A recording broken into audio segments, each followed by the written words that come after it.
there are a lot of reasons why activism on behalf of Israel and the Palestinians in congregations is very difficult today. One reason is rabbis.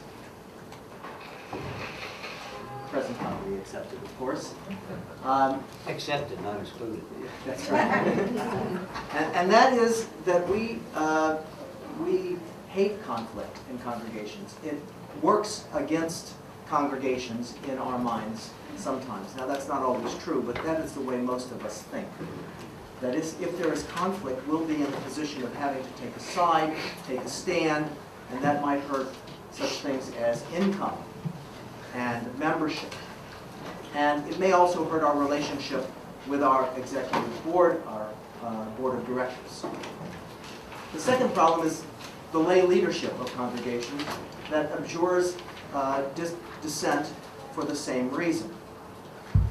It gets in the way of the smooth running of congregations, of peace, and of fundraising, which, if you're a rabbi, we've all heard, as we've sat on executive boards and in committees, someone compare the synagogue to a business.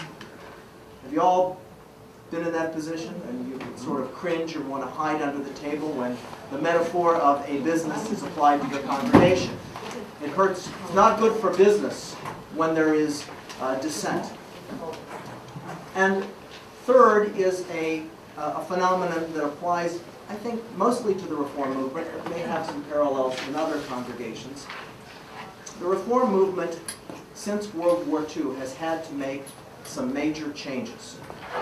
Before World War II, we were committed to an outlook that, while it included classical reform, which I'm sure most of you are familiar with, organs in the sky and cantors, or musicians who were invisible, and English prayer, primarily no Hebrew and no religious garb, a variety of other things that were mostly symbolic, and the theology that is much different than it is now. And a lot of it was motivated by the idea that if we looked like everyone else and prayed like everyone else and ate like everyone else and sang like everyone else, we'd play well.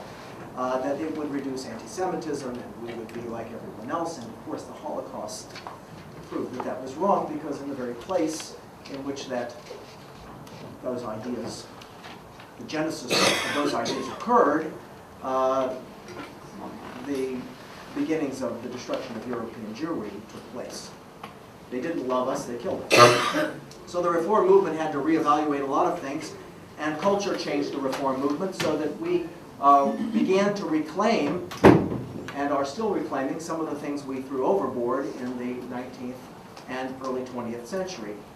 But in the throwing overboard of a lot of classical reform, we also discarded classical reform's insistence on social justice.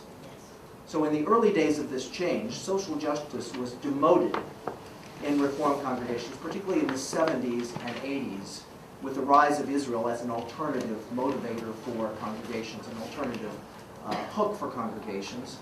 Social justice was demoted in the list of important activities of the congregation. And I think now we're starting to reclaim that, but it is very hard. All of this has made dissent, social change, all social action, a little bit harder and a little bit tougher, especially if it threatens the smooth sailing of the congregational ship.